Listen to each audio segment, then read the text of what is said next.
आज कुछ यहाँ दायरे की शक्ल बदली है आपने इमाम साहब, आपकी कारस्तानी है या कोई और? अच्छा, अस्सलाम वालेकुम रहमतुल्लाहि व बरकातुहू।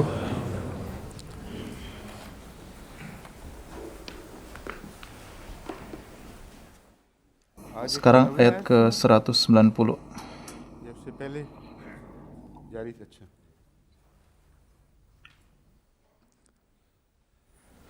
औज़ु बिल्लाहि मिनश शैतानिर रजीम, बिस्मिल्लाहिर रहमानिर रहीम।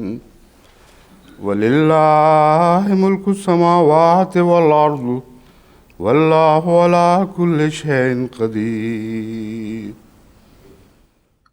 Surah Ali Imran ayat 190.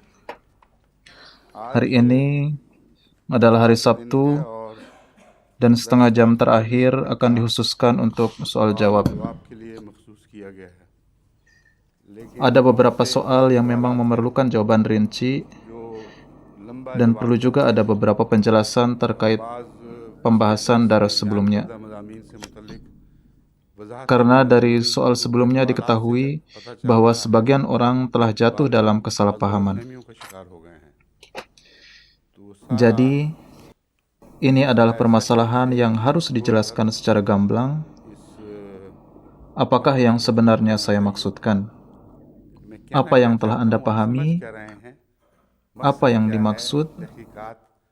Bagaimana cara menelitinya? Dan mengapa hal tersebut penting? Semua penjelasan ini sangatlah penting. Oleh karena itu, hari ini saya hanya menilawatkan sedikit saja ayat ini untuk mengambil berkat. Secara singkat, saya akan membahas ini dan kemudian membahas pertanyaan-pertanyaan yang datang. Selain itu, ada beberapa hal lain, beberapa usulan, beberapa peristiwa termasuk tentang Jepang. Hal ini pun perlu dijelaskan. Ada yang mengatakan bahwa kita telah alpa, padahal sama sekali tidak.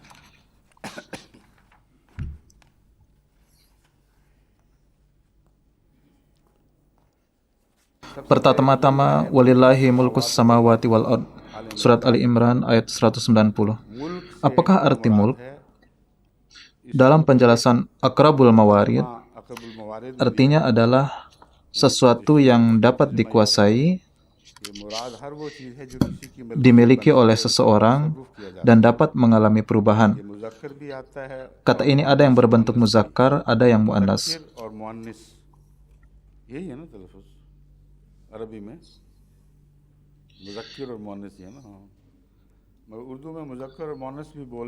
Mengenai pelafalan kata, tidaklah harus sebuah kata yang berasal dari bahasa Arab harus dilafalkan sebagaimana aslinya dalam bahasa Urdu. Telah terjadi banyak perubahan pengucapan akibat penggunaan yang terus dalam keseharian, di mana di antaranya ada perubahan yang terus terjadi hingga berangsur-angsur menuju bentuk tertentu. Contohnya kata Hirkal, yaitu Heraklius. Dalam satu riwayat diketahui bahwa beliau Shallallahu Alaihi Wasallam melafalkannya dengan Hirkal, meski yang seharusnya adalah Hirakal.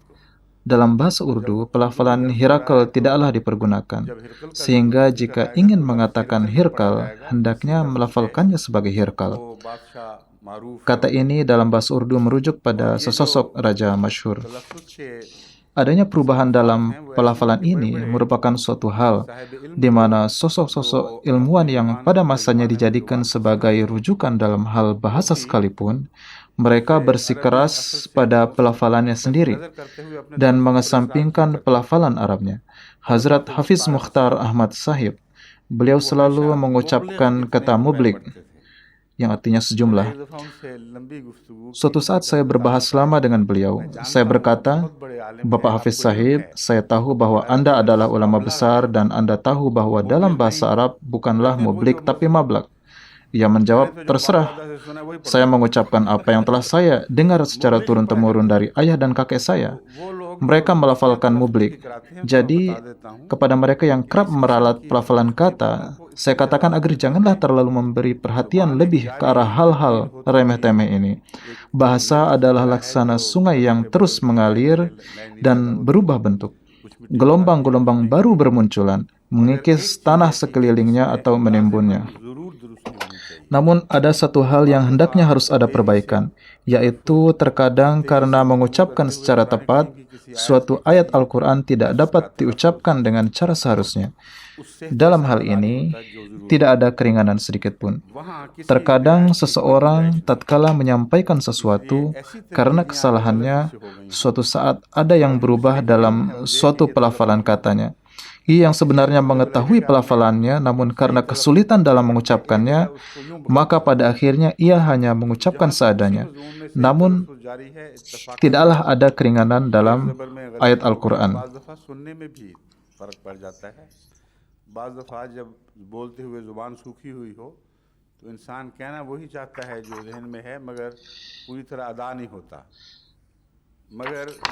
Saya tekankan bahwa dalam melafalkan atau menilawatkan ayat-ayat Al-Quran, hendaknya kita tidak boleh memperkenankan sedikit pun ada kesalahan di dalamnya. Oleh karena itu, janganlah berpikir bahwa tidaklah mengapa karena toh orang tidak mengetahuinya. Dalam hal ini, hendaknya kepada saya pun segera disampaikan. Kepada para ulama yang ada di sini, hendaknya mereka memperhatikan dengan seksama supaya jangan sampai ada yang memfaks dan memperbaikinya, dan hendaknya diperbaiki di sini. Sekarang kita membahas kata mulk.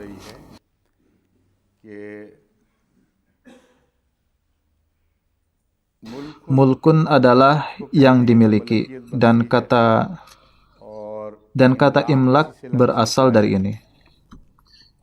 Dikatakan bahwa mulk merujuk pada kerajaan dan milk merujuk pada kepemilikan. Sebagian orang membedakannya seperti demikian.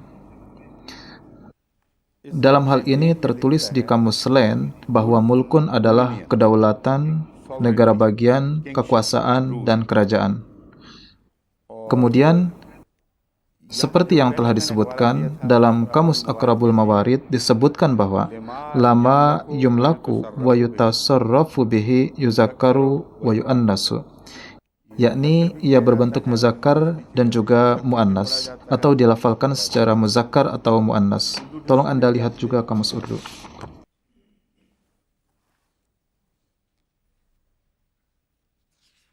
Di Al-Quran, di mana saja terdapat kata mulk yang merujuk pada wujud Allah, di dalamnya tercakup kedua makna tersebut secara utuh. Saya sangat meyakini hal ini. Saya telah melakukan perenungan mendalam tentang penggunaannya di beberapa tempat dalam Al-Quran Karim. Di sana dalam kata mulk terkandung makna baik kepemilikan maupun kerajaan, dan berkaitan dengan sifat Malik Allah Ta'ala. Dalam sifat Malik ini, meskipun makna kepemilikan adalah lebih sering digunakan, contohnya, ia adalah Malik atau Raja, namun dia atau Tuhan yang menjadi Malik segalanya, dia adalah berdaulat secara sempurna. Lihatlah, meskipun kita merupakan Malik, namun lingkupan milk atau kepemilikan dan mulk atau kekuasaan kita adalah berbeda-beda. Karena dalam hal kepemilikan harta kita adalah Malik, tetapi dalam penguasaan harta, pemerintahlah yang menjadi Malik. Kemudian, karena pembagian ini adalah sesuatu yang terus berlangsung, maka kita tidak memiliki kekuasaan sepenuhnya atas tanah harta kita. Di sini, seandainya Anda ingin mengubah batas tanah sesuka Anda, maka Anda tidak memiliki kuasa atas ini.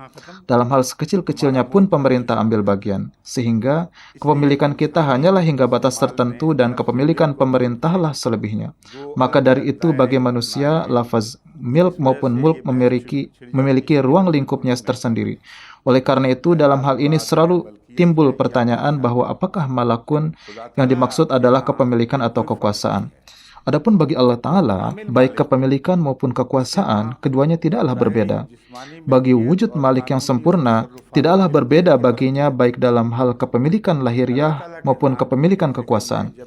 Jadi, dimanapun di dalam Al-Quran terdapat kata mulk yang berkaitan dengan Allah Ta'ala, dan apapun coraknya, hendaklah dipahami dengan sebaik-baiknya bahwa itu bermakna Malik Kekul atau Raja segalanya. yaitu segala kuasa di lingkup politik adalah miliknya, segala kuasa di lingkup ekonomi adalah miliknya, dan segala kuasa dalam hal kepemilikan, seperti adanya warisan bagi manusia, adalah miliknya. Maka dari itu, pembahasan yang muncul di antara ulama tentang apakah penjabaran makna ini di sini adalah tak perlu lagi, karena bagi Allah Ta'ala, lafaz mulk bermakna segalanya, yaitu segala kuasa yang terkandung dalam mulk, milk, dan malik.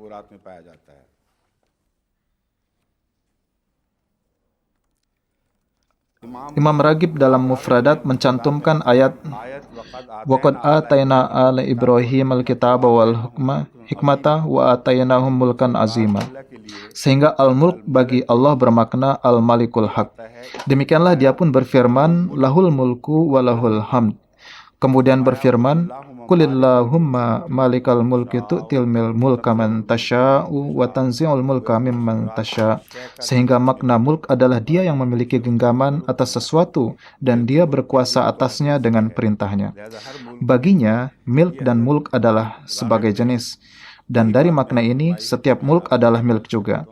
Inilah yang dijelaskan oleh Imam Maragib sebagaimana yang telah saya sampaikan di hadapan Anda, yaitu bahwa bagi Tuhan, ketika ada lafaz mulk, maka ini bermakna kekuasaan sempurna atas sesuatu, baik secara zahir ataupun dalam setiap corak kuasa, segalanya ada dalam lingkup kudratnya. Oleh karena itu, dia adalah raja dan juga malik.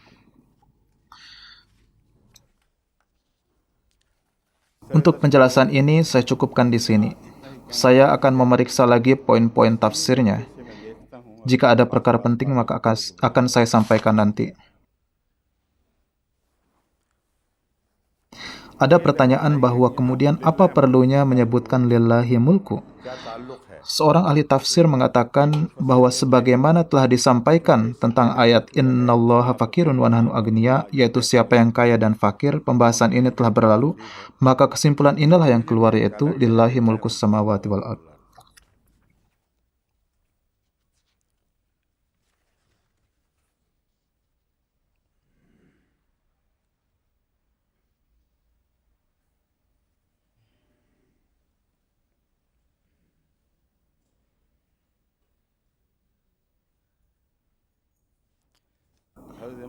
Menurut Hazrat Imam Razi, hubungan dengan ayat sebelumnya adalah bahwa sebagian orang yang dijatuhi hukuman, sebagaimana telah dijelaskan, dalam corak apapun ia tidak akan dapat selamat, karena dunia ini adalah milik Allah dan dunia akhirat pun adalah milik Allah.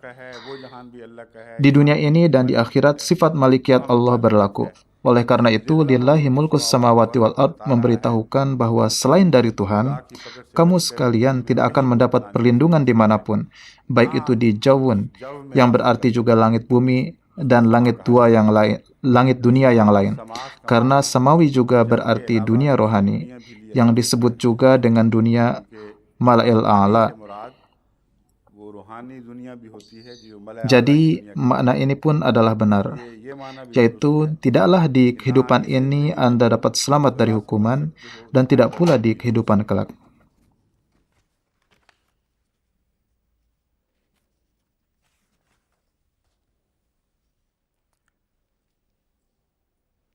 Namun, hanya membatasi dalam hal hukuman adalah tidak benar, karena telah disebutkan juga terkait ganjaran. Jadi kesimpulannya adalah, dan saya akan akhiri di sini, yaitu lillahi mulkus samawati wal ard wa ikhtilafil laili wan nahari la ayatil liulil albab. Bahwa di sini Allah Ta'ala pun menyebutkan ayatul liulil albab, yaitu perubahan siang dan malam pun telah Allah sampaikan. Hal ini pada dasarnya secara khusus berkaitan dengan kuasa Allah Ta'ala di dunia ini dan menyebutkan tentang adanya gerakan-gerakan samawi yang memberikan pengaruh padanya. Terdapat suatu masa umat muslim dalam keadaan lemah. dinubuatkan bahwa umat Islam akan menanggung kedukaan dari ahli kitab secara khusus dan juga dari orang musyrik. Anda sekalian akan mendengar berbagai cercaan, namun mereka tidak akan sanggup mengganggu Anda sekalian mencapai kemenangan akhir. Kemenangan itu telah ditakdirkan dan Anda sekalian pasti akan menjadi pemenang. Inilah perkara yang terkandung di dalamnya. Kemudian Allah Ta'ala setelah lillahi mulkus samawati wal ard,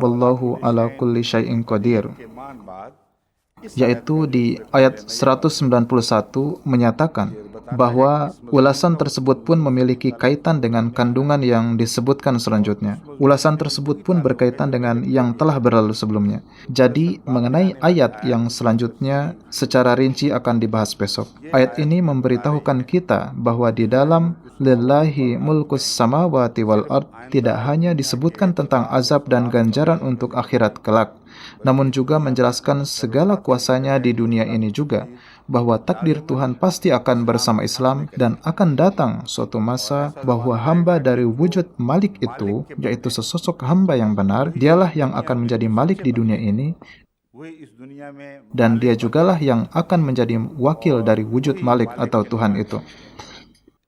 Tentang hal ini, Hazrat Masih Maud alaihissalam menjelaskan satu hal yang amat luar biasa, bahwa terkait sifat-sifat Allah Ta'ala di dalam Al-Quran yang dijelaskan dalam surah Al-Fatihah, yaitu lafaz Malik yang disebutkan terakhir, sesungguhnya ini sangat berkaitan erat dengan Hazrat Aqdas Muhammad Mustafa Sallallahu Alaihi Wasallam, dan sifat ini menjelma secara sempurna pada Rasulullah Sallallahu Alaihi Wasallam.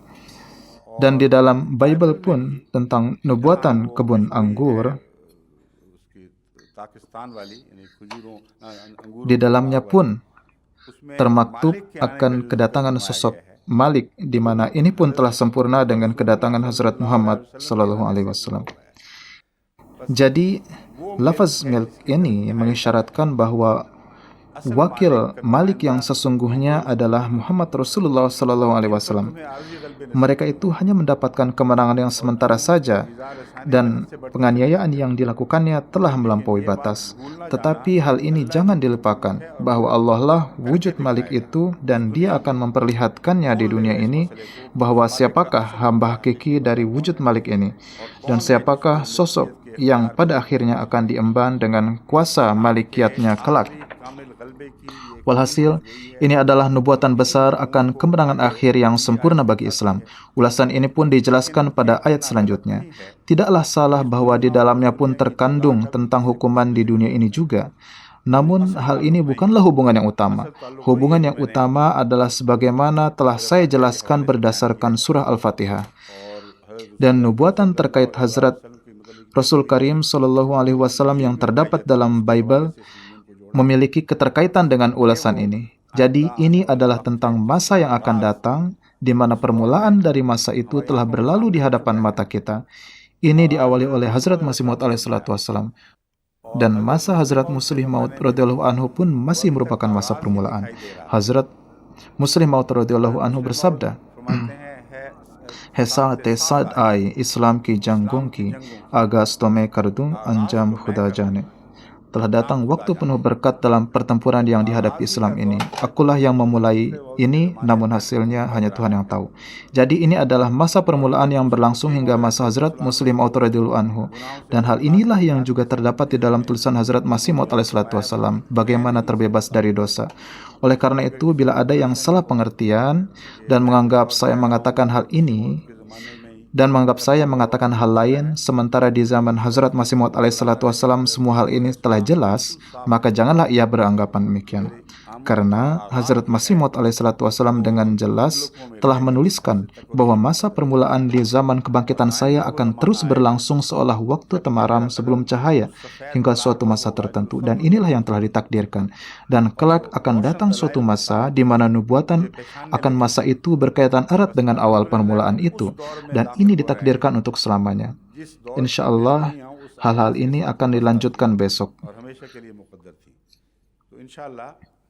ये बातें बाकी फिर Sekarang saya akan membahas beberapa hal lain yang telah disiapkan di sini. Pertama, ada satu pertanyaan dari saudara kita di Pakistan.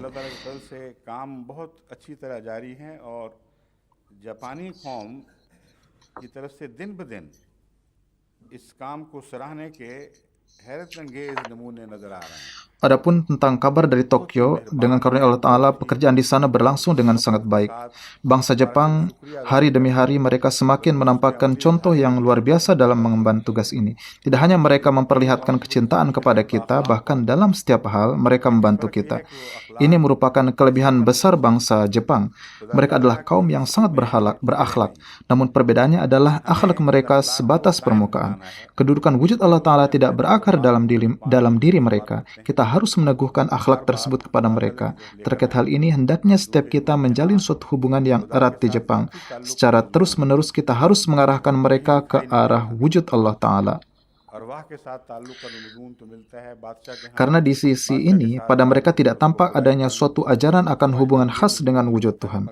Ada ajaran tentang bagaimana hubungan dengan arwah dan hubungan dengan raja yang telah dipahami sebagai suatu hubungan ketuhanan. Jadi, tidak tampak suatu ajaran akan bagaimana menjalin hubungan khas dengan wujud Allah Ta'ala. Ungkapkanlah ajaran ini dalam menjelaskan perihal akhlak kepada mereka. Kita ini hanyalah orang yang biasa seperti halnya mereka. Bahkan kita berasal dari suatu kaum yang dari segi akhlak tampak tertinggal ratusan tahun dibanding dengan mereka. Namun suatu wujud telah mengangkat seonggok tanah ini dan menjadikan tanah ini laksana berlian. Orang mengubah emas menjadi berlian, namun di sini dia membentuk tanah menjadi berlian. Dan sifat-sifat yang Anda lihat di dalam diri kami ini semuanya bersandar dari Al-Quran Karim dan Hazrat Sallallahu Alaihi Wasallam yang dengan segenap ajaran dan keberkatan ruhaninya telah lahir suatu perubahan luar biasa di dalam diri kami. Saya tidak bermaksud menceramahi, hanya sebatas menganjurkan agar menanamkan hal ini, supaya dimanapun Anda menemukan orang-orang yang memiliki kecenderungan untuk menerimanya, pahamkanlah dan jelaskanlah kepada mereka dengan lemah lembut dan kecintaan. Dikatakan bahwa TBS TV datang ke stand kami dan berdiskusi dengan para relawan kami. Seorang anggota parlemen bernama Sakisuki Eda Sahib datang kepada kami dan beliau sangat gembira melihat kerja kami. Istri beliau pun datang bersama. Kemudian ada sosok pemilik KDD, yaitu sebuah perusahaan Jepang bernama Mr. Wala.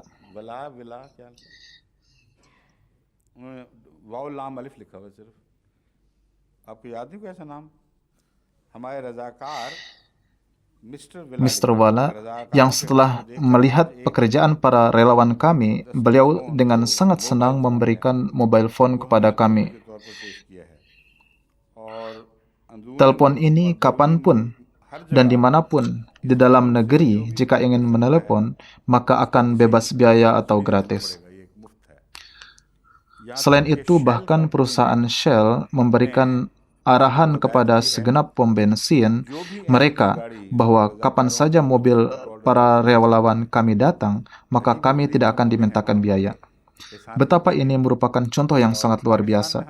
Tatkala kita bandingkan perlakuan baik mereka dengan ketika menjadi relawan dan berkhidmat di Pakistan, maka para Malawi mengatakan haram menerima penghormatan mereka, pukul mereka, bunuh mereka, seret mereka ke pengadilan, sehingga ada dokter kita yang meskipun mereka telah meninggalkan praktek mereka dan datang berniat untuk berkhidmat, malangnya ia diseret dengan pasal 298 dan 293.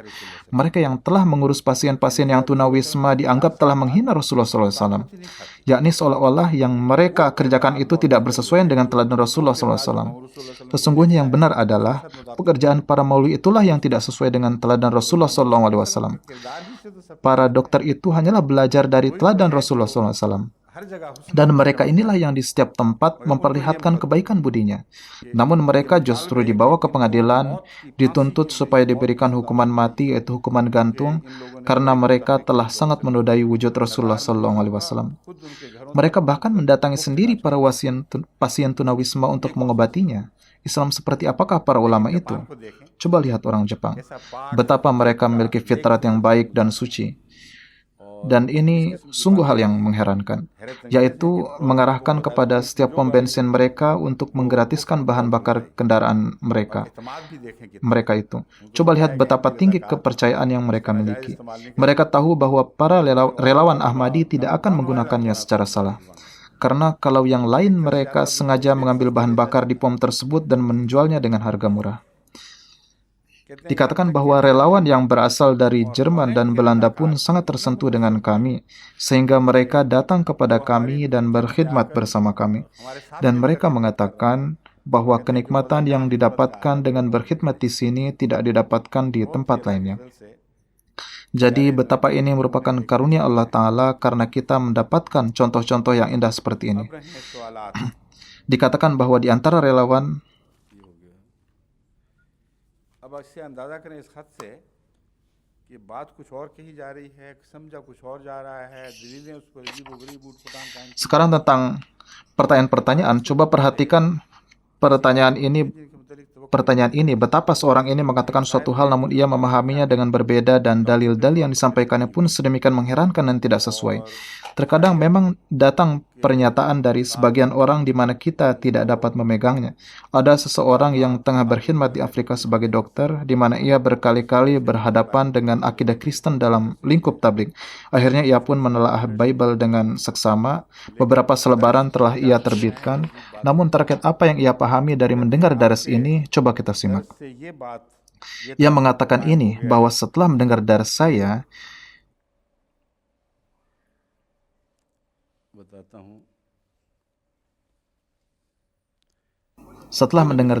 ia yakin bahwa tidak ada nabi yang dapat dibunuh.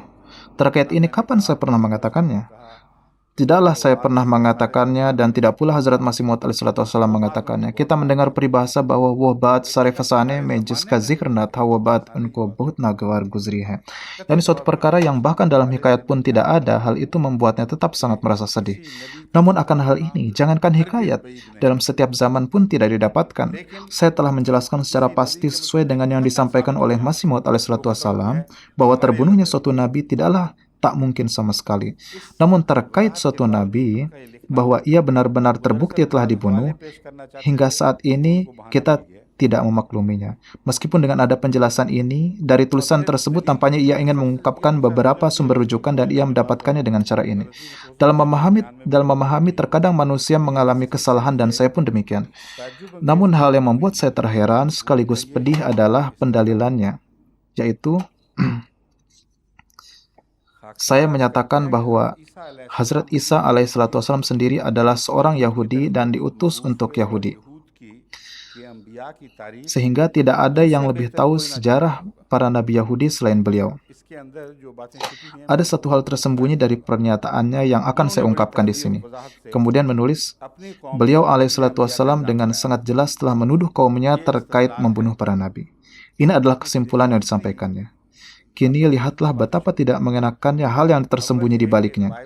Pertama, siapa yang mengatakan bahwa seluruh Bible adalah kitab milik Hazrat Isa alaihissalam? Adapun rujukan Injil yang disampaikannya itu adalah suatu yang turun kepada Nabi Isa. Oleh karena itu, kesimpulannya bahwa tiada yang lebih paham akan sejarah Yahudi selain Nabi Isa, sehingga pernyataan Bible lah yang benar, dan ini jugalah penjelasan Tuhan menurutnya, betapa ini merupakan dalil yang akal tak dapat menerimanya. Inilah cara yang digunakan oleh para orientalis terhadap Hazrat SAW, bahwa mereka menuduh seolah beliau sebelumnya telah mengetahui sesuatu dan kemudian beliau menuliskannya dalam Al-Quran. Ketahuilah, Hazrat SAW mendengar semua dari Allah dan bercakap dengannya. Apa yang difirmankan Tuhan, itulah yang beliau sampaikan. Dan setiap nabi yang memiliki kitab suci, baik besar atau kecil, sahifah, syariat, atau gair syariat, setiap nabi mengatakan apa yang telah ia dapatkan dari Tuhan. Walhasil, memberikan anggapan terkait Hazrat Isa alaihissalam, bahwa dikarenakan beliau berasal dari kaum Yahudi, maka beliau adalah saksi atas sejarah Yahudi, sehingga pada akhirnya menyimpulkan bahwa para nabi tersebut pasti telah terbunuh. Kesimpulan ini sama sekali salah. Ketika kita merujuk pada kalam Tuhan atau Al-Quran, maka barulah Injil setelahnya. Al-Quranlah yang hendaknya pertama dibicarakan. Tatkala Al-Quran telah menyatakan dan berkali-kali menyatakan bahwa engkau dahulu membunuh para nabi, maka apa perlunya melihat lagi ke Injil? Hal buruk darinya yang lain adalah ia tidak memberikan keutamaan pada penjelasan Al-Quran, yaitu apabila Isa alaihissalam sendiri tidak mengatakan tentang hal ini, maka ia berkesimpulan bahwa peristiwa sejarah pun menjadi keruh. Ini seolah tidak menganggap penting Al-Quran. Apa yang kita bahas adalah sesuai dengan yang tertera di dalam Al-Quran, bahwa di dalam Al-Quran tertera tentang qatle anbiya atau terbunuhnya para nabi. Tidak ada yang menolak bahwa di dalam Al-Quran tertera tentang qatle anbiya. Adapun penyimpulan berikut yang menyertakan diri saya ini pun adalah sama sekali salah, bahwa dimanapun tertera tentang qatle anbiya secara lazim adalah tentang qatl atau pembunuhan dalam artian lain dan bukan qatl secara jasmani.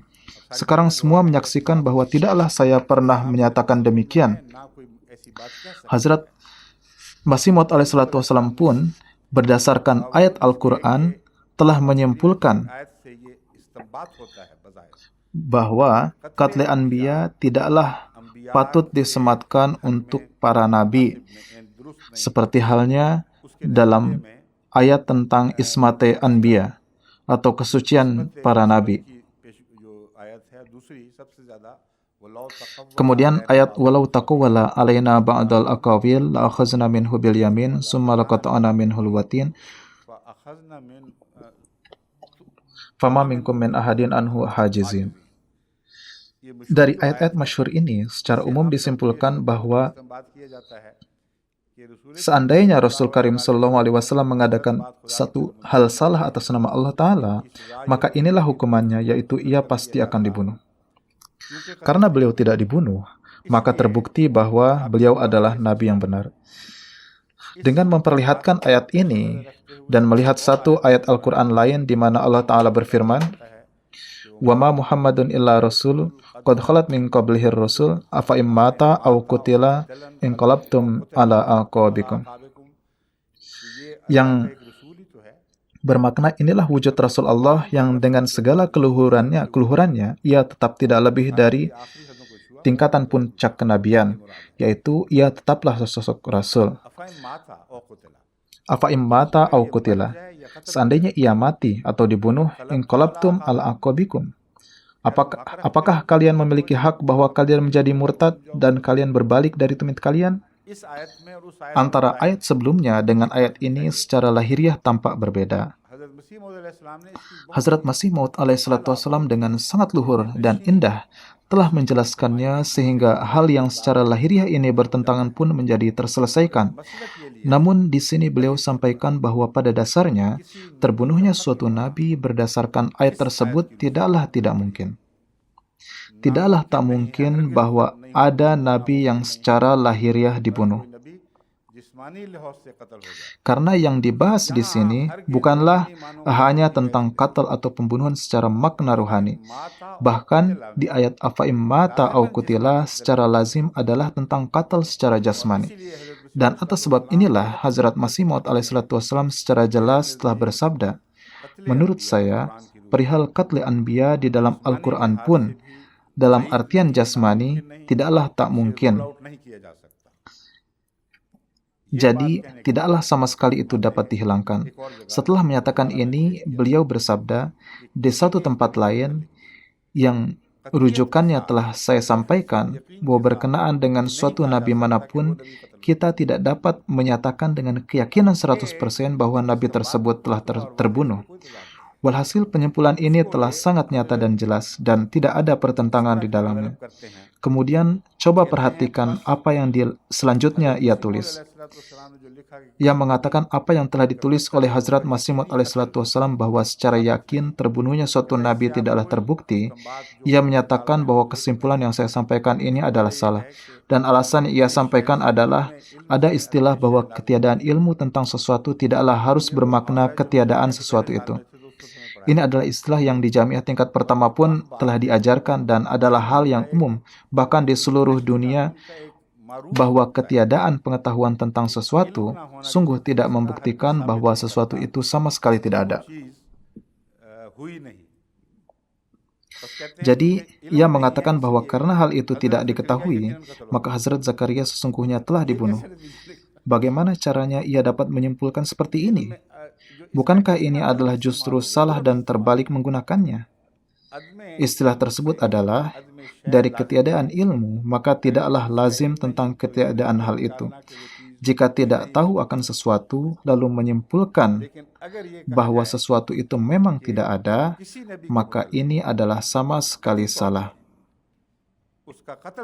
Namun apabila dikatakan bahwa terkait suatu nabi, secara pasti ia telah terbunuh adalah tidak terbukti, lalu setelah itu ia bersikeras terkait telah terbunuhnya suatu nabi yang lain, maka betapa ini merupakan suatu hal yang bertentangan. Betapa ini merupakan suatu mantik yang tidak jelas dari mana asalnya. Terkait perkara ini ada juga beberapa surat lain. Kemudian ada satu surat rinci yang di dalamnya tertera rujukan dari Hamamatul Busyra dan beberapa rujukan lainnya, di mana sebelum dari ini saya telah menelaahnya dan dengan sangat sesama, dan saya telah merenunginya dengan sangat mendalam. Dan pada akhirnya saya harus menyampaikan kesimpulan yang saya ambil sendiri dari tulisan Hazrat Masih Maud alaihissalam. Perkara yang dimaksud adalah bahwa ada beberapa orang yang memang gemar mencari-cari pertentangan antara satu khalifah dengan khalifah lainnya. Mencari pertentangan antara khalifah dengan nabi. Kemudian pertentangan antara satu nabi dengan nabi lainnya, dan pertentangan antara satu nabi dengan Allah. Ini adalah satu pembahasan yang amat mendalam. Tolong ingatkan saya karena di akhir saya ingin menjelaskan terkait ini supaya penyakit seperti ini tidak ada di dalam jemaat dan supaya terus diperingatkan terkait ini. Saya melihat perkara ini dengan merenunginya hingga ke dalam fitrat manusia dan merasakan pentingnya ini, dan adalah harus untuk menjelaskannya. Coba lihat orang-orang Paigami atau Ahmadi yang tidak baiat ke khalifah kedua. Betapa mereka telah mensia-siakan hidup mereka semata mencari pertentangan antara Hazrat Khalifatul Masih kedua dengan Hazrat Masih Maud alaihissalam. Jika beberapa ulama mengambil corak seperti ini, maka apakah beda mereka dengan golongan Khawarij? Oleh karena itu, ini adalah perkara yang harus dijelaskan. Saya tidak menyampaikan ini atas dasar kemarahan tertentu, namun ini dikarenakan saya telah melihat adanya penyakit yang mulai merasuki. Bukan semua, tapi ada banyak pertanyaan-pertanyaan yang disampaikan dengan cara penuh takwa, seraya beristighfar, dan mengucapkan subhanallah dalam menyodorkan pertanyaannya. Dan memang pertanyaannya itu seolah seperti sifat Ibrahimi. Jadi ada dua corak kegusaran yang kerap muncul di dalam mereka. Pertama adalah sifat Ibrahimi di mana Allah sendiri mengatakan, awalam tu'min.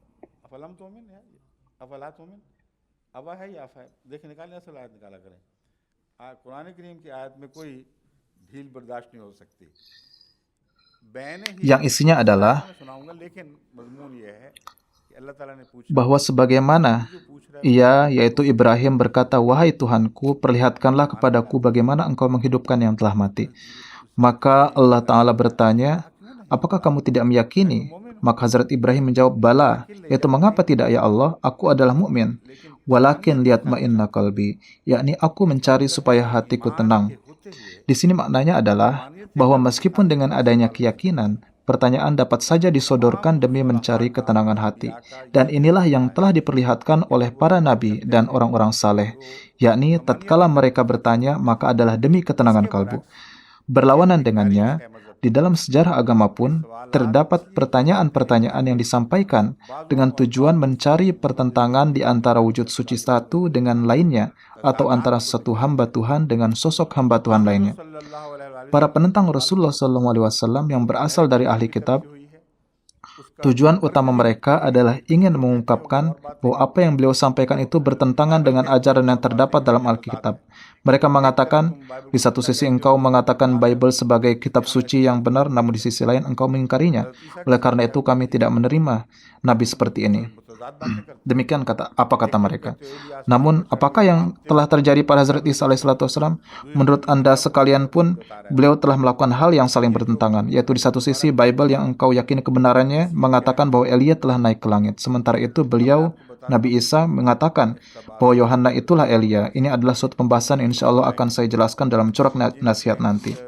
Sekarang saya akan menyampaikan kepada Anda terkait kutipan-kutipan sabda Hazrat Masih Maud alaihissalatu wassalam yang telah dikirimkan kepada saya, yang tampaknya secara tidak langsung ia bermaksud menyatakan kepada saya bahwa apakah saya tidak melihat bahwa Hazrat Masih Maud alaihissalatu wassalam telah berkata demikian. Namun demikian saya mengatakan selainnya yang nauzubillah min zalik bertentangan dengan ajaran Hazrat Masih Maud alaihissalatu wassalam. Dalam perkara ini sebenarnya ia telah bersalah karena telah memperlihatkan sesuatu yang bertentangan dalam zat Hazrat Masih Maud alaihissalatu wassalam. Sekarang pikirkanlah, tidak ada yang sanggup memperlihatkan pertentangan antara saya dengan Hazrat Masih Maud alaihissalatu wassalam. Ini tidaklah mungkin, karena dimanapun seorang dengan pandangan sekilas dapat melihat suatu pertentangan, maka dengan menyelami hingga kedalamannya, saya dapat membuktikan bahwa hal tersebut sama sekali tidaklah bertentangan. Bahkan dari corak penghidmatan yang telah dilakukan oleh Hazrat Masih Maud alaihissalatu wassalam terhadap Hazrat Aqdas Muhammad Mustafa sallallahu alaihi wasallam, di atas jalan itulah saya belajar dari Masih Maud alaihissalatu wassalam dan diangkat sebagai pelayan Hazrat Masih Maud alaihissalatu wassalam. Pengangkatan ini bukanlah sebagai hakam atau yang memutuskan. Ini adalah suatu pengangkatan sebagaimana halnya setiap pelayan hanyalah diperintahkan. Dan taktik yang saya pergunakan dalam medan pertempuran Islam di seluruh dunia ini sepenuhnya saya dapatkan dari Masih Maud alaihissalatu wassalam. Jadi, jangankan membahas pertentangan, pandangan mereka pun tidak dapat sampai hingga sedalam mana saya telah menelaah kalam Hazrat Masih Maud alaihissalatu wassalam beserta segenap nikmat yang telah saya raih darinya. Tentang ilmu kalam beliau, cara penyampaian beliau, dan cara beliau bertarung menghadapi orang lain yang saya pahami, kesemua ini tidak dapat sampai dalam pikiran orang-orang tersebut. Karena untuk hal-hal ini diharuskan ada suatu kecintaan yang luar biasa yang tidaklah dapat timbul melalui corak mulayat atau cara-cara mullah yang mencari-cari kesalahan. Karena mulayat adalah terkait dengan kebencian. Ada berbagai tingkat mulayat yang tatkala sampai pada tingkat yang tertinggi, maka akan tampak kebusukan dan kekotorannya. Di jiwa manusia pun terkandung berbagai tingkat mulayat dan juga tingkat kecintaan. Oleh karena itu, hendaknya segenap anggota jemaat semakin maju dalam hal kecintaan dan bukan dalam mulayat. Karena tatkala melihat dengan sudut pandang kecintaan, maka adalah seperti halnya sesosok hamba Tuhan yang memandang hamba Tuhan lainnya dengan tanpa ada perbedaan. Apabila tampak padanya, maka insan demikian akan beristighfar, berdoa, dan Allah Ta'ala pun menyelesaikan persoalan-persoalannya. Terkadang ia bertanya, maka pertanyaannya adalah seperti halnya Hazrat Ibrahim alaihissalatu wassalam yang bertanya, "Wahai Tuhan, perlihatkanlah kepadaku bagaimana engkau menghidupkan yang mati." Dan jawaban tersebut di ataslah yang beliau perlihatkan selanjutnya, yaitu, "Aku melakukan ini semata demi ketenangan jiwaku." Kini lihatlah, seandainya pertentangan yang dikaitkan dengan saya ini adalah dianggap benar, maka akan tampak pertentangan yang jelas dalam Hazrat Masih Maud alaihissalatu wassalam sendiri.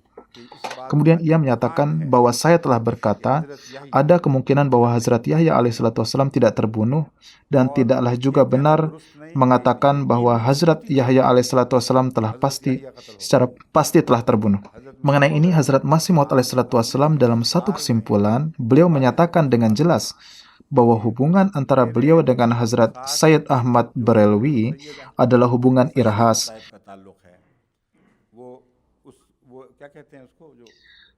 Dan demikian pula lah hubungan antara Hazrat Masih alaihissalatu wassalam dengan Hazrat Yahya alaihissalatu wassalam juga.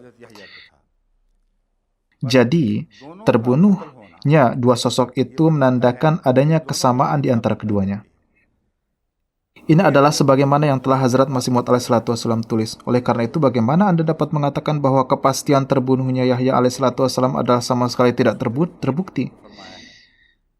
Jadi, memang beliau alaihissalatu wassalam menuliskan ini.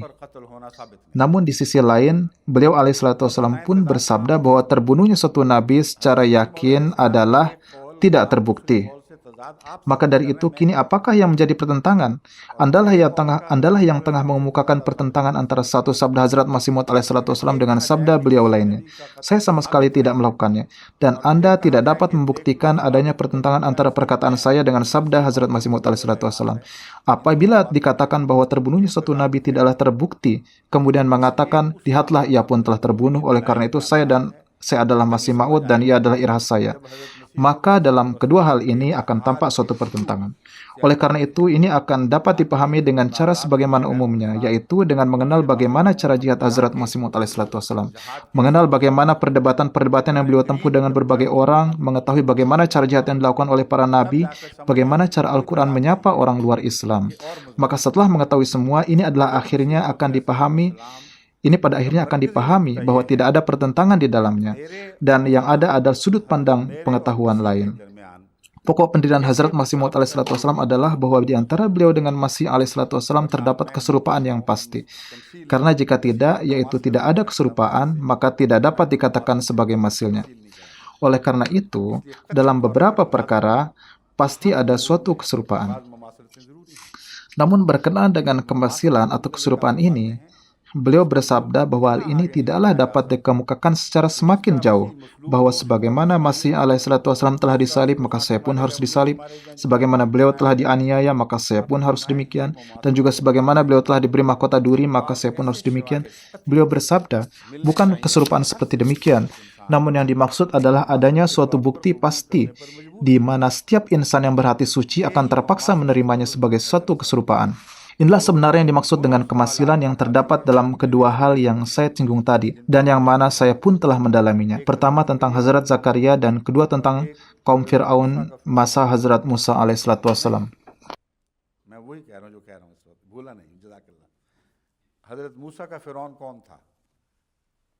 Menurut saya, di antara zaman-zaman yang terdapat padanya, terdapat suatu zaman di antara keduanya, yaitu antara Hazrat Musa alaihissalam dan Hazrat Isa alaihissalam, yang tampak memiliki keserupaan sebagaimana zaman antara Hazrat Muhammad SAW dengan Hazrat Masih Maud alaihissalam. Jika ini diterima, maka siapa yang menjadi Fir'aun dan lain sebagainya akan saya jelaskan di waktu lain.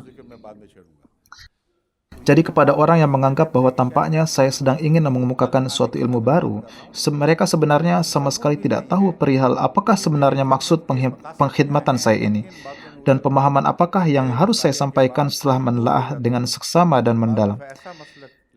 Terkadang insan harus meyakini suatu pemahaman yang bertentangan dengan pemahaman tentang beliau yang sudah secara umum ada, dan suatu pemahaman yang telah berjalan selama 1300 tahun tidak menjamin bahwa pemahaman itu pasti benar.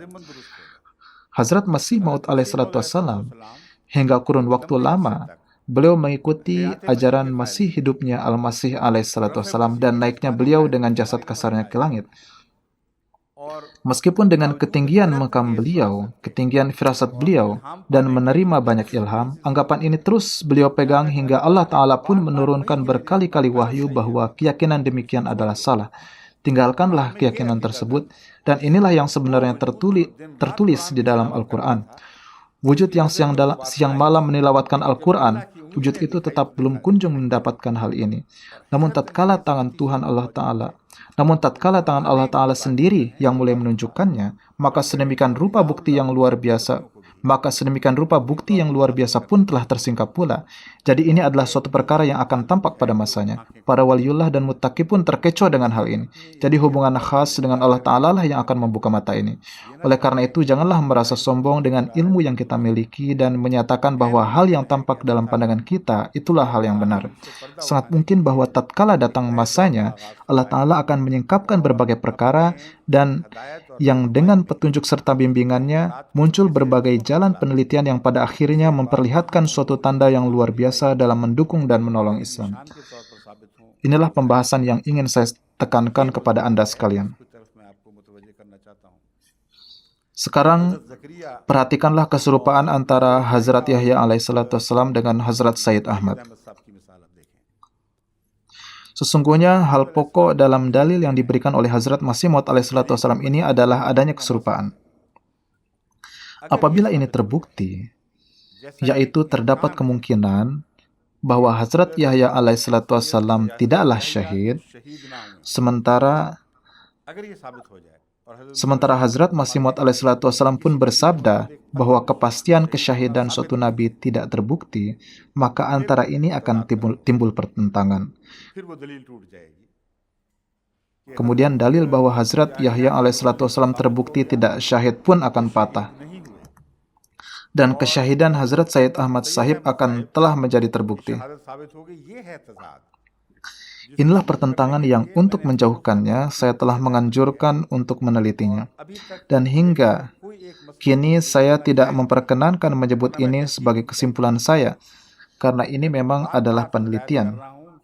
Saya berkali-kali menyatakan bahwa ini adalah perkara yang penting yang harus diteliti. Saya sama sekali tidak ragu bahwa melalui penelitian ini, maka akan tersingkap bahwa salah satu dari dua hal ini pasti akan terbukti. Pertama, apakah keduanya telah disyahidkan, di mana pernyataan ini tidak dapat kita singkirkan, baik Hazrat Yahya alaihissalam maupun Hazrat Sayyid Ahmad Sahib. Dapat disimpulkan bahwa keadaan keduanya adalah diliputi keraguan.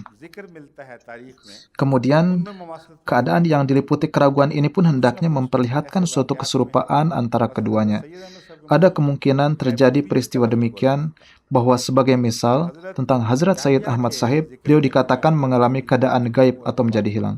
Kemudian tentang Hazrat Yahya, yang hingga kini saya telah meneliti, bahwa terdapat kemungkinan telah hilangnya Hazrat Yahya alaihissalam juga. Tubuh Hazrat Sayyid Ahmad Sahib yang terpisah dengan kepalanya dan dikabarkan dalam sejarah bahwa tubuh itu adalah dari yang lain dan bukanlah tubuhnya, dan hanya kepala lah yang menjadi bukti telah terbunuhnya. Ternyata demikian jugalah dengan Hazrat Yahya alaihissalam yang didapat dari sejarah bahwa tubuh beliau tidak ada dan hanya kepala lah yang disodorkan, dan ini menjadi bukti terbunuhnya Hazrat Yahya. Jadi terdapat perihal kepala keduanya dan perihal terpisahnya kepala dan tubuhnya. Adapun tentang kesaksian lainnya bahwa ada seorang jenderal Sikh yang mengangkat kepala seseorang dan menyatukan dengan jasadnya, terkait ini tidak ada bukti yang kuat sehingga saya pun tidak menerimanya. Jadi tentang perkara gaib atau hilang ini, bukanlah yang dimaksud secara pokok adalah tentang tidak ditemukannya sosok tersebut. Jadi, perhatikanlah perbedaan ini dengan seksama. Ada seorang bernama Jafar Taneswari yang sangat mengagumi dan mengikuti Hazrat Sayyid Ahmad Sahib, di mana ia meyakini perihal hilangnya beliau. Jadi, hilang di sini bukanlah seperti ajaran Mahdi yang hilang, itu dalam ajaran Syiah, atau terkait sosok lainnya seperti Hazrat Ilyas alaihissalam yang juga dikatakan telah hilang dan naik ke atas langit. Atau Hazrat Isa alaihissalam yang juga dikatakan telah tidak ada kemungkinan naik, yang juga dikatakan telah tidak ada kemudian naik hilang dan ke atas langit. Bukanlah hilang ini yang dimaksud. Jadi beliau mengatakan bahwa ia tidak meninggal dan ia telah sembunyi entah di mana. Beliau sedemikian rupa memegang keyakinan ini hingga menyatakan bahwa sebagaimana saya yakin akan datangnya kematian, seperti itu pula lah saya yakin akan masih hidupnya Sayyid Sahib. Betapa indah yang ia katakan, karena tidak ada yang lebih dari keyakinan akan datangnya kematian. Maka perlahan-lahan ia pun menjadi putus asa. Memang bukan keyakinan yang berkurang, namun karena sudah lama ia tidak dapat berhubung dengan wujud tersebut, maka pada akhirnya ia pun mengubah akidahnya ini, bahwa sebagaimana kebanyakan orang ilmu menganggapnya telah terbunuh, maka saya pun terpaksa mengikutinya, karena hingga kurun waktu yang panjang, saya tidak mendapatkan isyarat apapun tentangnya.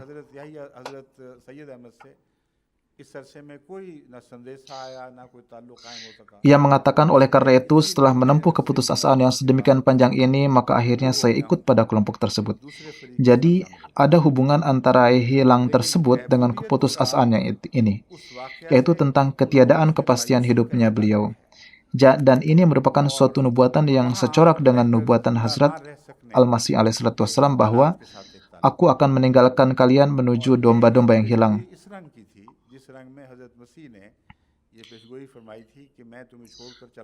Untuk perihal Sayyid Ahmad, ini bukanlah kepada domba-domba yang telah hilang, namun ia pasti telah pergi ke golongan Gujar. Jadi ada suatu kesaksian masyhur dari istri beliau yang kedua bahwa beliau mengatakan, aku akan menghilang dan akan datang bagiku suatu zaman ketika aku akan menghilang. Kesaksian yang jelas akan hal ini pun masih terjaga hingga kini, di mana anggapan akan kehilangan beliau ini pun terus ada hingga sekarang. Ada beberapa Ahmadi di kalangan jemaat kita yang memiliki ketertarikan khusus dalam penelitian keilmuan seperti ini. Ada beberapa di antara mereka yang meskipun keadaan miskin, mereka tidak surut dalam hal penelitian demikian. एक नसीर ताहिर का तो मैं दूसरा कह रहा हूँ, एक उनका भी है, मकसूद साहब का भी, वो कहाँ चला गया? Ada beberapa di antara mereka yang meskipun keadaan miskin, mereka tidak surut dalam hal penelitian demikian. कोई अपने इल्म का कोई जोम, मगर Terkadang karena tidak diakui di luar, maka mereka pun mengirimkannya kepada saya.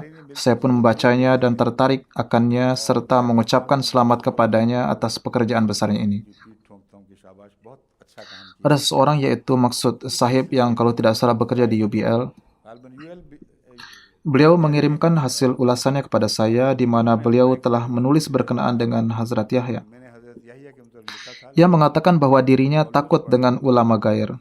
Maka akhirnya mengirimkannya kepada saya. Di dalamnya ia telah menjelaskan ulasan-ulasan yang sangat baik. Tulisannya ini telah saya baca suatu hari setelah memberikan daras dan ada beberapa ulasan yang akan saya sampaikan kepada Anda. Ia menuliskan pokok ulasannya seraya mengatakan bahwa ia telah menyelesaikannya dalam bentuk buku. Ketika beliau kelak mengirimkannya, maka beberapa hal yang patut disampaikan akan saya jelaskan kepada Anda. और कहते हैं कि किताब मैं भेजूंगा आपको, मैं लिख चुका हूँ पूरी किताब, तो जब आएगी तो फिर इंशाल्लाह आइंदा उससे इस्तेफादा करके काबिल जिक्र बातें आपसे बयान करूंगा। ये जो है खत, ये है दमिश्क से आया हुआ है? नहीं, अच्छा, Rochester Dr. Nasir Tahir Sahib dari Rochester menuliskan, से ये saya memiliki satu buku yang menjelaskan tentang kehidupan Sayyid Ahmad Sahib Syahid secara terinci. Saya akan menjelaskan beberapa hal yang layak disampaikan darinya, yaitu tentang Maulana Yahya Ali Azim Abadi yang kerap membaca sajak kesedihan beliau kepada Hazrat Sayyid Sahib tatkala mendekam di penjara. हज़रत सैयद साहब के हक में पढ़ा करते थे।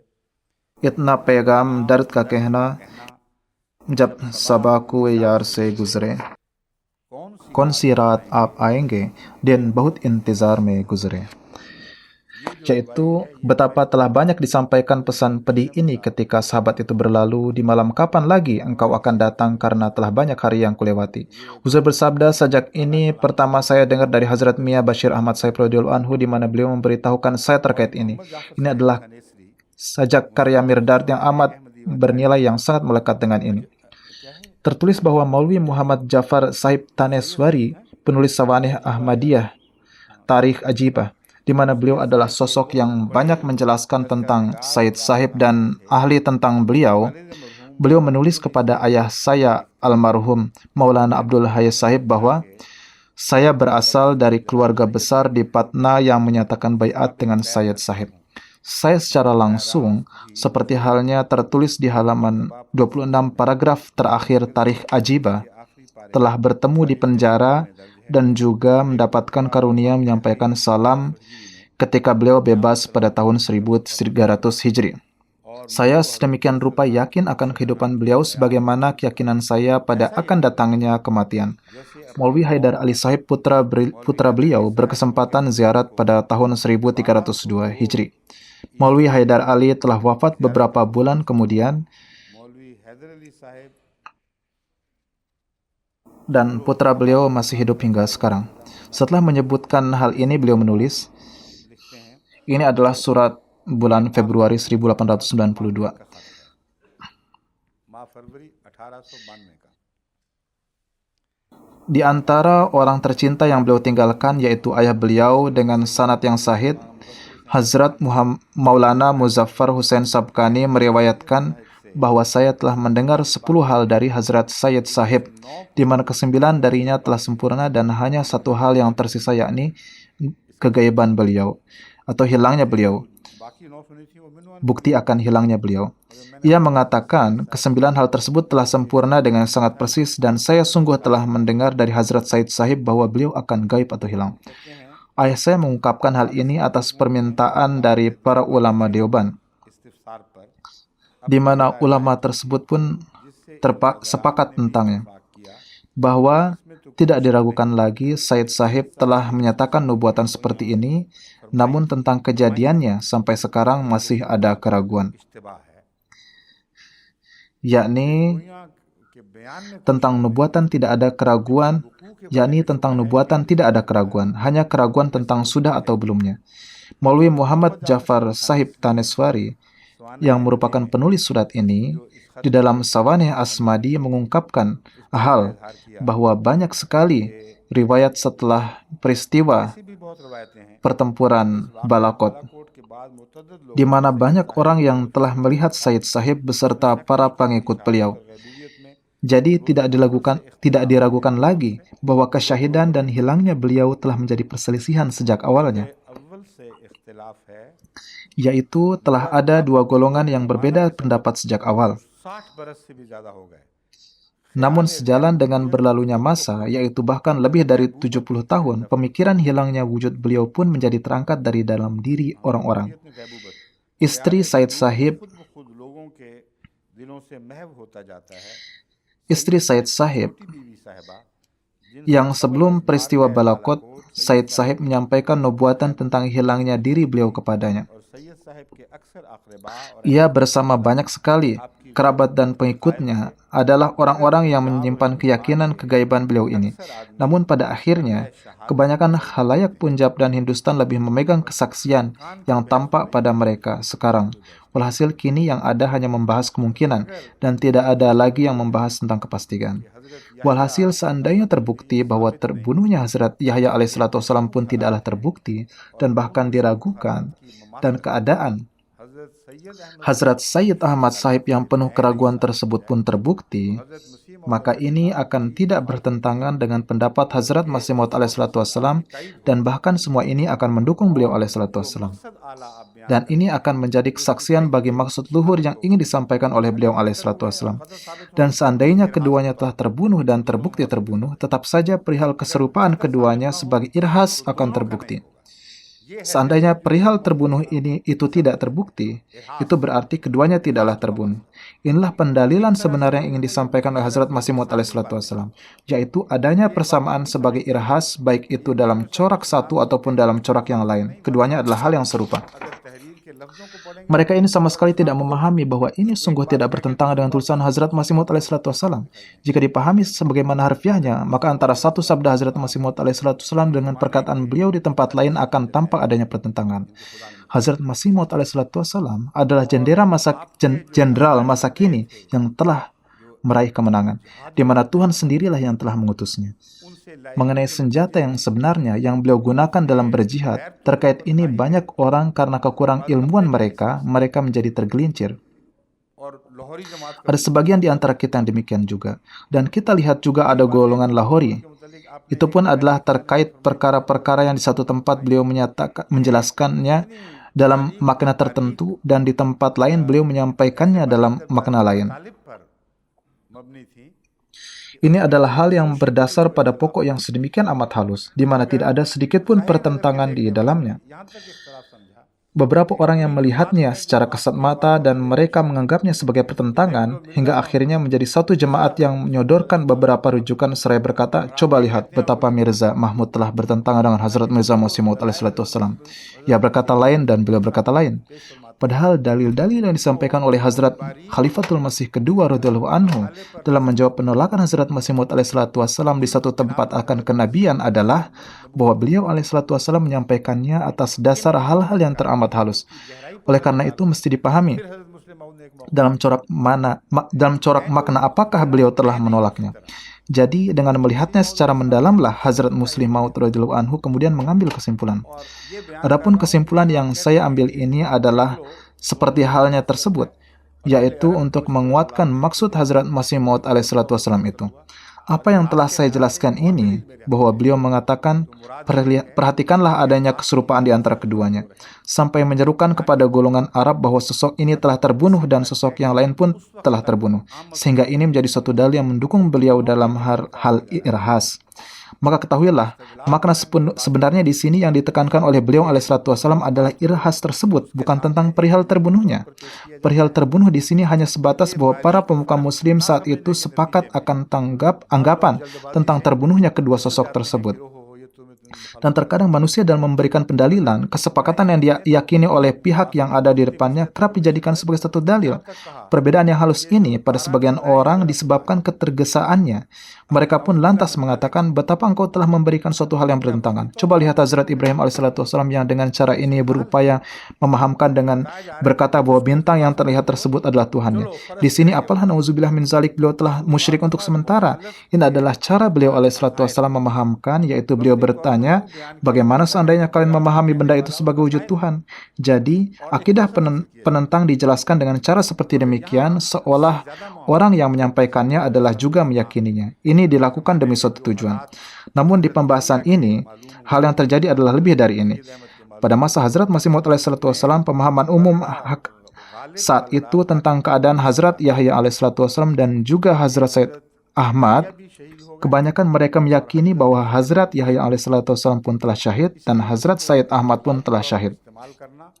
Dengan demikian, dari pendalilan beliau tentang corak ini tidaklah dapat dibuktikan bahwa Hazrat Masih Maud alaihissalam sendirilah yang berpendapat bahwa Hazrat Yahya alaihissalam adalah secara yakin dan pasti memang telah terbunuh. Karena di sisi lain, beliau sendiri dengan jelas meyakini bahwa tidak ada bukti bila mana suatu nabi telah terbunuh. Inilah perkara yang tengah saya pahamkan kepada mereka yang memiliki ilmu, bahwa tatkala merenungkan hal-hal yang halus, perhatikanlah betapa banyak kemungkinan yang ada. Betapa luas pemahaman yang dimiliki oleh Hazrat Masih Maud alaihissalam. Ini merupakan suatu upaya yang beliau tempuh dalam pertempuran suci saat itu, di mana berbagai corak dalil telah beliau sodorkan, baik dalam memberikan pemahaman akan kenabian, untuk memahamkan perihal kewafatan Nabi Isa, dan untuk membuktikan kebenaran beliau. Meski demikian, ada saja sebagian orang yang menampakkan pertentangan, bahkan sampai menuliskan buku dalam upayanya mencari saling pertentangan antara dalam sabda Hazrat Masih Maud alaihissalam. Terkait saling pertentangan ini harus dijelaskan karena ini memperlihatkan adanya suatu penyakit yang berat. Hendaknya dilihat bahwa kepada siapapun Allah Ta'ala mendudukkan seseorang sebagai khalifah Hazrat Masih Maud alaihissalam, seandainya ia ada sosok yang kurang ilmu sekalipun, hal ini tetaplah tidak mungkin bahwa sosok itu akan mengatakan sesuatu yang bertentangan dengan maksud dan tujuan Hazrat Masih Maud alaihissalam. Yaitu nauzubillah min zalik, demi menyombongkan keilmuannya, ia menyatakan bahwa Hazrat Masih Maud alaihissalam adalah salah sementara dirinya adalah benar. Inilah anggapan yang terlaknat, dan ini adalah akibat dari kedangkalan. Bahkan ini adalah gambaran terkait penyakit yang ada dalam hatinya. Kemudian ketika penyakit ini semakin menahun, maka akan berakhir pada pengingkaran para nabi. Al-Quran Karim di suatu tempat menggambarkan hal tersebut seperti ini, bahwa orang-orang yang mengadakan perbedaan antara Allah dan Rasul-Nya diungkapkan apa penyebab sebenarnya tindakan mereka itu. Siapakah yang mempertentangkan antara Allah dan para Rasul-Nya? Tiada lain adalah mereka yang terhadap suatu nabi mengatakan bahwa nabi tersebut telah menyampaikan sesuatu yang bertentangan dengan kalam Tuhan. Kemudian berkenaan dengan ini, Allah Ta'ala berfirman bahwa orang-orang yang juga mencari pertentangan di antara para nabi dan berupaya untuk membenturkannya satu sama lain, mereka pun sesungguhnya adalah orang yang zalim dan jahil. Inilah mata rantai yang ada dan terus berputar untuk selamanya. Adapun orang-orang yang jelas-jelas adalah kafir, hal seperti ini jugalah yang mereka lakukan. Kemudian orang munafik pun kerap melakukan hal seperti ini. Kemudian ada juga orang yang meskipun tidak munafik, namun ia cenderung pada keilmuan yang tampak di permukaan saja, di mana mereka menganggap diri mereka sangat berilmu. Orang seperti ini pun melakukan kesalahan ini. Memang bukan karena kemunafikan, namun karena adanya keakuan dalam diri mereka dan ilmu yang menipu mereka, sehingga terkadang mereka pun tergelincir. Namun demikian ada juga orang-orang yang bertakwa, takut atas kebesaran Tuhan, dan bersikap merendah. Orang seperti ini tatkala secara lahiriah ia melihat adanya suatu pertentangan, maka yang ia lakukan adalah beristighfar dan berdoa, di mana Allah Ta'ala sendirilah yang menyelesaikan pekerjaan sulit yang mereka hadapi itu. Atau dengan sangat merendah menyampaikan bahwa menurut anggapannya mungkin telah terjadi suatu kesalahan dan memohon agar kiranya melihat dengan sudut pandang yang dimaksud olehnya. Kemudian mengatakan bahwa setelahnya, apapun yang menjadi keputusan kelak, maka sesungguhnya engkaulah yang telah diangkat oleh Allah Ta'ala demi tugas ini. Dan kami tidak memiliki sedikit pun keberatan atasnya. Kami hanya bermaksud memperlihatkan sudut pandang ini. Kebanyakan para ulama Ahmadi yang memiliki ilmu yang mumpuni, seperti inilah corak yang mereka perlihatkan. Oleh karena itu, bagi saya dengan karunia Allah Ta'ala, tidak ada fitnah yang kini tampak. Jadi, para anggota janganlah khawatir bahwa ada suatu fitnah yang telah muncul, karena hal-hal tersebutlah yang telah melahirkan fitnah. Dan ingatan akan hal tersebut sangatlah menakutkan. Di masa Hazrat Muslih Maud radhiyallahu anhu, fitnah seperti demikian terus ada. Dan di masa Hazrat Khalifatul Masih awal, fitnah seperti demikian terus muncul. Suatu bagian jemaat beserta pemimpin orang-orang yang mengusung fitnah tersebut telah terpisah dari jemaat ini. Sebagian orang yang berpemahaman dan berkeilmuan dangkal pun telah terpisah dari jemaat ini bersama mereka, dan mereka terus menanggung kerugian. Di masa Hazrat Khalifatul Masih kedua radhiyallahu anhu, saya masih ingat bahwa terkadang tatkala Hazrat Khalifatul Masih kedua radhiyallahu anhu menyampaikan suatu ulasan, saat itu ada beberapa orang layaknya ulama yang kami sendiri beranggapan tentangnya bahwa ada suatu penyakit di dalam hatinya. Mereka sering tampak saling mendatangi teman mereka yang berpemikiran sama dan mengadakan berbagai pertemuan di rumah-rumah mereka dan berkata, "Coba lihat di khutbah hari ini dijelaskan tentang ini dan betapa hal ini merupakan hal yang tidak benar." Hazrat Masih Maud alaihissalam bersabda demikian, namun Hazrat Muslim Maud radhiyallahu anhu mengatakan hal yang lain. Pada akhirnya, perkataan siapakah yang kita terima? Sejarah sebelumnya menetapkan demikian, namun Anda justru menjelaskan hari ini. Demikianlah cara mereka membesar-besarkan perkara tersebut. Mereka yang pernah tumbuh berkembang di Qadian adalah saksi bahwa ada kelompok orang-orang yang seperti halnya demikian, di mana mereka menampakkan dirinya sebagai kelompok pengungkap hakikat kebenaran, kemudian membentuk jemaatnya sendiri. Bahkan di Rabuah pun masih ada kelompok mereka dan banyak orang yang telah dirugikan oleh mereka. Di zaman Hazrat Khalifatul Masih ketiga pun kita menyaksikan bahwa tatkala Hazrat Khalifatul Masih ketiga menyampaikan suatu perkara penting yang secara lahir tampak bertentangan dengan anggapan umum, maka orang-orang seperti demikian bukannya memandang wujud beliau sebagai imamnya diangkat oleh Tuhan, di mana wujud itu tidak mungkin menyatakan sesuatu tanpa memikirkan suatu kemaslahatan yang amat luhur atau demi menjaga suatu maksud yang agung. Dan mereka bukannya memegang sabda yang beliau sampaikan, namun mereka justru saling mendatangi dan bergegas dari satu rumah ke rumah lain seraya berkata, "Lihat, kalian telah menyaksikan sendiri apa yang ia sampaikan." Di satu sisi mereka memang telah bayat kepada Hazrat Khalifatul Masih ketiga rahmatullah alaih, namun di sisi lain mereka menyebutkan hal tersebut. Bukankah ini merupakan bentuk kemunafikan? Pada akhirnya semua adalah kehendak Allah Ta'ala. Jika Dia ingin agar mereka selamat, mereka pun selamat. Jika ingin agar terpisah, mereka pun dipisahkan. Terkait masa itu, saya teringat bahwa pada saat seperti itu, saya kerap datang kepada Hazrat Abul Atta Sahib. Karena beliau adalah sosok ulama yang tidak hanya dipenuhi dengan ilmu secara lahir, namun ia pun memiliki firasat yang amat luhur dalam hal ketaatan. Beliau memiliki keyakinan sempurna bahwa tidak mungkin khalifah menyampaikan suatu hal yang bertentangan dengan pendirian Hazrat Masih Maud alaihissalam, atau bertentangan dengan kandungan hadis, atau bertentangan dengan nubuatan-nubuatan Rasulullah SAW.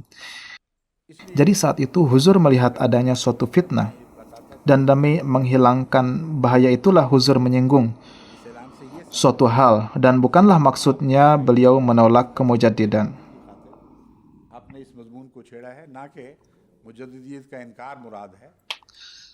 Karena bahkan Huzur bersabda bahwa khalifah pun dapat merupakan sosok mujaddid, dan mengapa wujudnya menjadi ditinggalkan. Walhasil, pemikiran-pemikiran Maulwi Sahib senantiasa sejalan dengan beliau. Kebanyakan saya tidak berbahas tentang hal ini dengan orang-orang. Tatkala ada orang yang menyinggung saya terkait masalah ini, maka saya sering menasihatinya. Adapun untuk membicarakan terkait suatu perkara, maka saya mendatangi Hazrat Maulwi Abul Atta Sahib. Saya tidak ke yang lain karena memang saat itu sudah terbentuk kelompok-kelompok juga. Ada beberapa anggota yang terhadap mereka terjadi perlakuan yang tidak sepatutnya, sehingga bukannya masalah menjadi selesai, namun justru masalah menjadi semakin panjang. Namun ada yang membaur dan menjadi jembatan bagi mereka. Walhasil, menurut saya, hal ini adalah hal yang membinasakan dan akan dapat muncul suatu kerugian yang besar. Oleh karena itu, meskipun saya tidak menyaksikan adanya pengaruh seperti ini, di mana sungguh na'udzubillah min zalik telah ada kelompok-kelompok demikian, tetapi terkait adanya penyakit yang merusak sebagaimana yang telah saya jelaskan sebelumnya, hal ini memang benar-benar ada. Jika secara tepat waktu penyakit ini tidak dikenali, tidak dipahami, maka ini akan selamanya menjadi bahaya.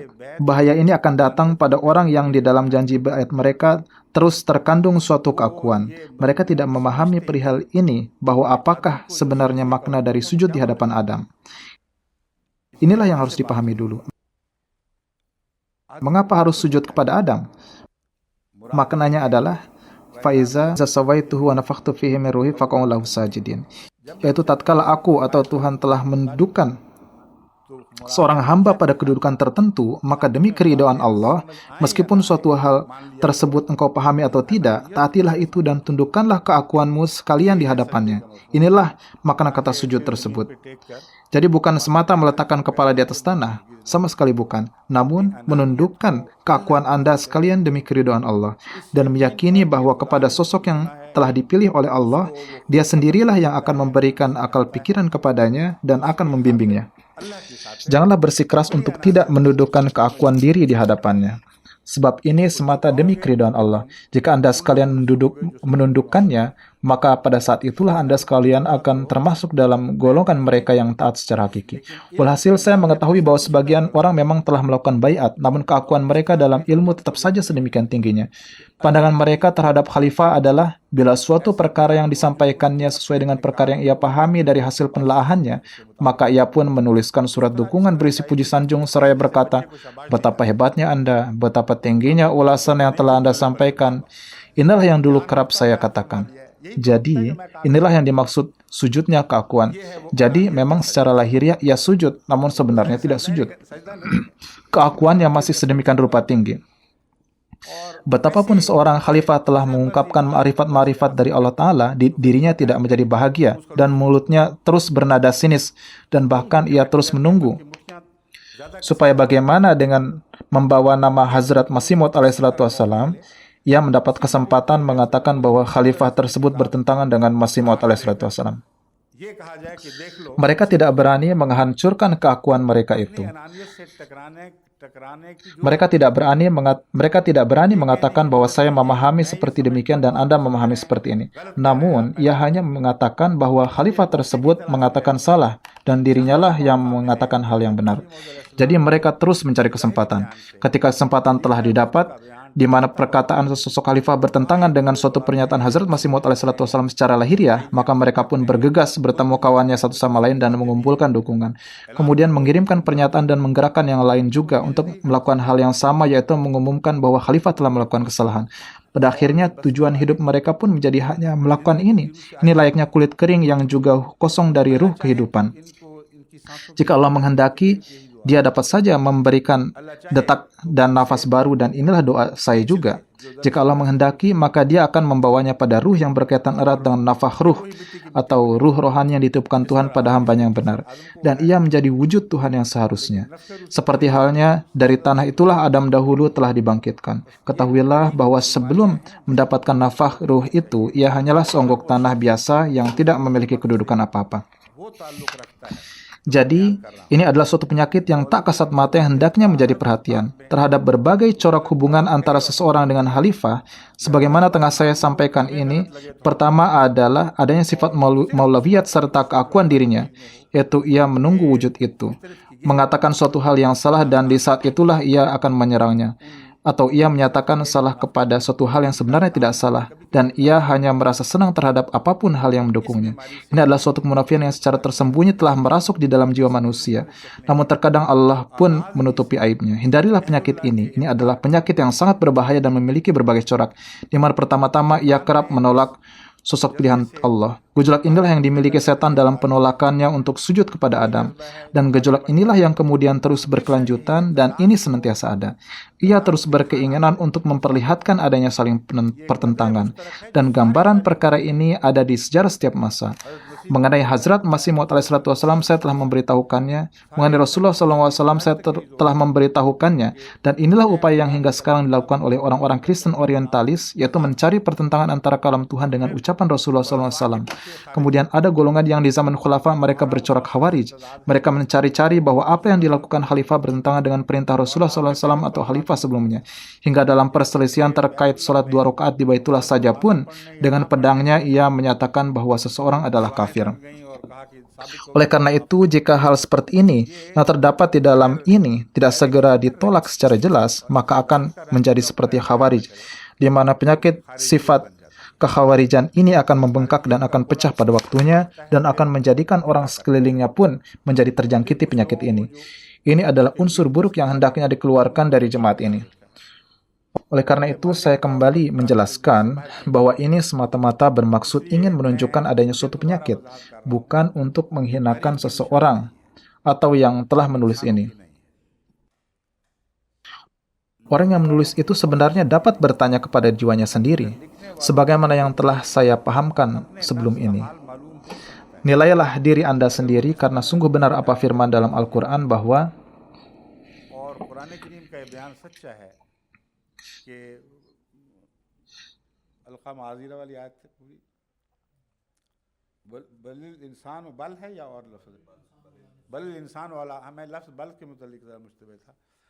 balil insanu ala nafsihi basirah walau alqa ma'azirah.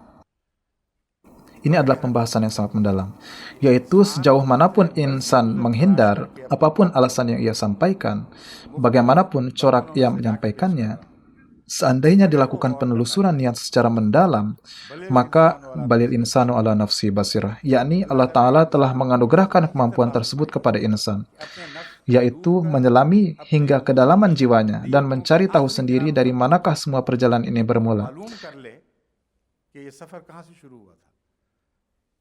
Kepada orang-orang seperti tersebut saya katakan, beristighfarlah Anda sekalian dan nilailah diri Anda sendiri. Seandainya penilaian mereka sendiri itu tidaklah benar, maka ingatlah bahwa takdir Tuhan sendirilah yang akan menilainya dan Dia sendirilah yang akan mengeluarkannya. Dan tidak ada suatu kekuatan pun yang dapat menghalanginya. Namun, jika pertanyaan tersebut berawal dari ketakwaan dan bertanya dengan niat yang ikhlas seraya memahami kedudukannya bahwa kepada sosok inilah dirinya telah baiat, maka pertanyaan seperti ini adalah rahmat dan tidak ada sedikit pun keberatan atasnya, dan tidaklah ada bahaya dalamnya. Hendaknya hal ini direnungkan, bahwa apakah kepada seseorang yang bodoh sekalipun, yang akhirnya telah didudukkan oleh Tuhan di atas singgasana khilafat, maka kemudian Tuhan akan meninggalkannya atau akan mendukungnya? Jika dia akan mendukungnya, maka tidaklah mungkin dirinya akan bertentangan dengan maksud dan tujuan dari junjungannya. Dan dukungannya ini pasti akan terus berkelanjutan. Jika tidak, maka artinya adalah nauzubillah Tuhan telah meninggalkan Masih Maud alaihissalam. Tidaklah mungkin kemudian Tuhan mendukung khalifah yang nauzubillah min zalik. Tidak hanya orang-orang tersebut mengatakannya bodoh, namun bahkan Tuhan yang mengetahui bahaya ini, mengetahui kebodohannya ini, dan ia mendatangkan kerugian pada ajaran-ajaran jemaat, namun Tuhan terus-menerus justru mendukungnya dan tidak menghiraukan tindak tanduknya. Terkait ini, Hazrat Masih Maud alaihissalam bersabda,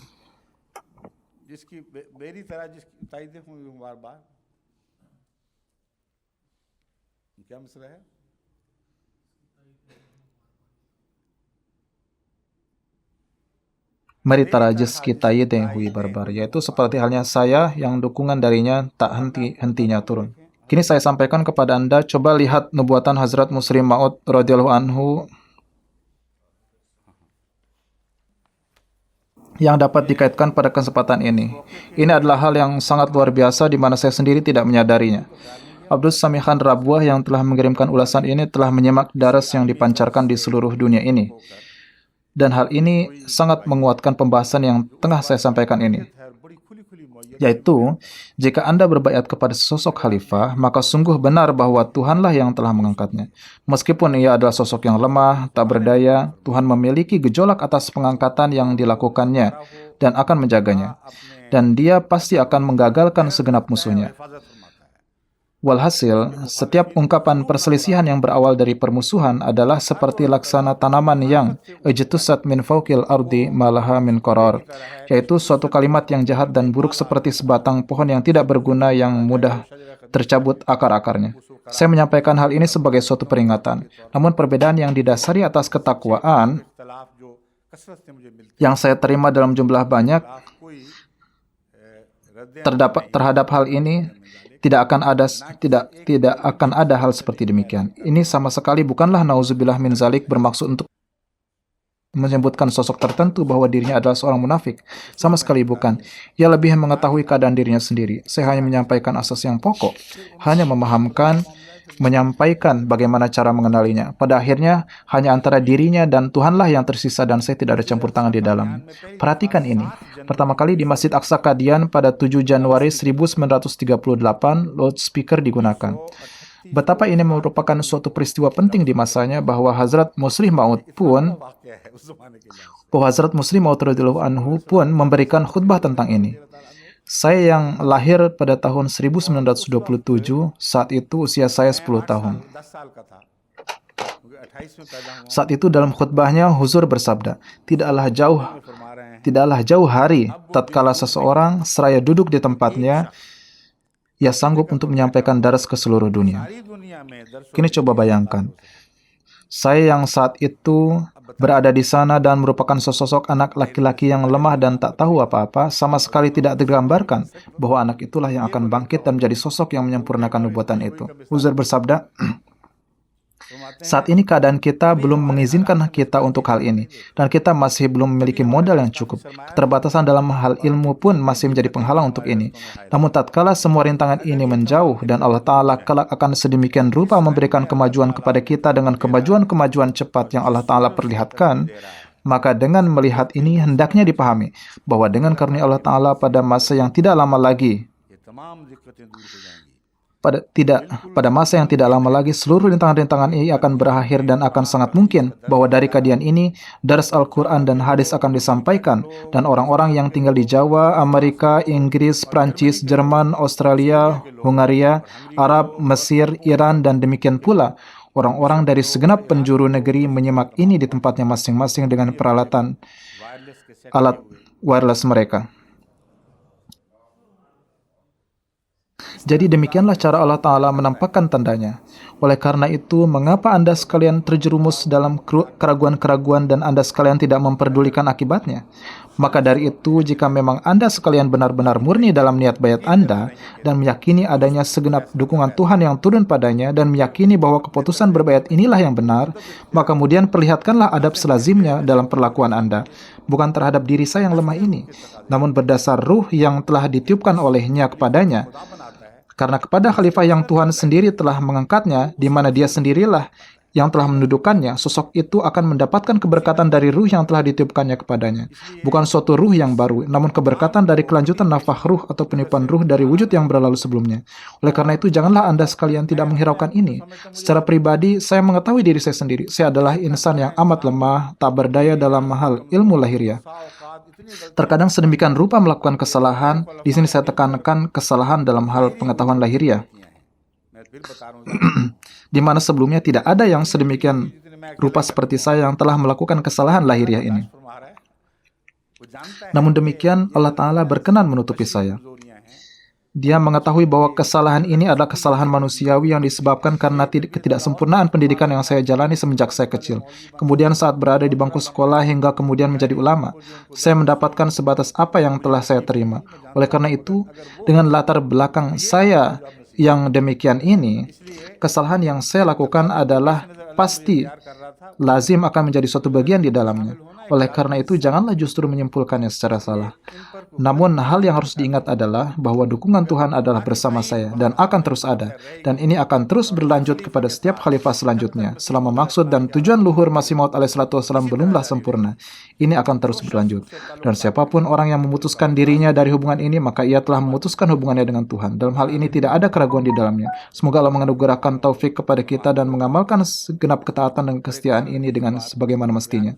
Kemudian ada satu hal lain yang terkandung dari apa yang disampaikan oleh Abdul Sami Khan Sahib adalah dijelaskan di dalamnya betapa mengherankannya keagungan Allah, bahwa pada tanggal 7 Januari 1938, Hazrat Muslih Maud radhiyallahu anhu menyampaikan nubuatan ini. Kemudian dari Mauritius pada tanggal 7 Januari, engkau yakni saya telah mengumumkan permulaan dari program sedunia ini. Jadi pada saat itu, yaitu pada 7 Januari juga telah diumumkan bahwa sistem yang akan menyatukan seluruh dunia ini dengan perantaraan televisi akan dimulai. Jadi pada hari yang sama itulah nubuatan tersebut telah terpenuhi. Betapa luhurnya keagungan Tuhan ini. Saat itu saya adalah seorang anak laki-laki yang polos dan tak tahu apa-apa, yang sedemikian rupa polosnya sampai-sampai ia pun tidak menyadari baju yang ia kenakan, dan ketika kaitan celananya longgar, ia pun tidak menyadarinya. Dan satu tangannya memegang celana itu seraya pergi ke sana kemari sehingga orang pun kerap menertawakannya dan berkata betapa polosnya cara ia berpakaian. Namun inilah keagungan Allah. Dia mengubah orang yang dipilihnya dan dia telah sedemikian rupa menolongnya di mana tidak perlu lagi dalil untuk menjelaskannya. Dan dia telah bersinar di langit. Namun ingatlah bahwa pertolongan ini adalah pertolongan dari junjungan kita Hazrat Muhammad SAW. Untuk menyempurnakan nubuatan-nubuatan beliau SAW itu, Tuhan menurunkan karunia-Nya kepada kita dari langit. Saya tidak menganggap diri saya tinggi dalam hal ini, dan ini hanyalah untuk menjauhkan keraguan-keraguan yang ada pada beberapa orang, bahwa rencana ilahi ini yang semata-mata baik di awal maupun akhirnya adalah demi Hazrat Muhammad Mustafa SAW, dan yang telah ditakdirkan terjadi di zaman Hazrat Masih Maud SAW. Dia telah menjadikan saya yang lemah ini sebagai satu sarana kecil dalam perwujudannya. Oleh karena itu, karunia ini pun bukanlah suatu keberuntungan yang kecil, namun sebaliknya besar. Semoga Allah Ta'ala menganugerahkan kepada kita taufik untuk memahami perkara-perkara ini dan untuk senantiasa berpegang teguh di atasnya demi memajukan keruhanian dan keilmuan kita. Amin. Assalamualaikum warahmatullahi wabarakatuh.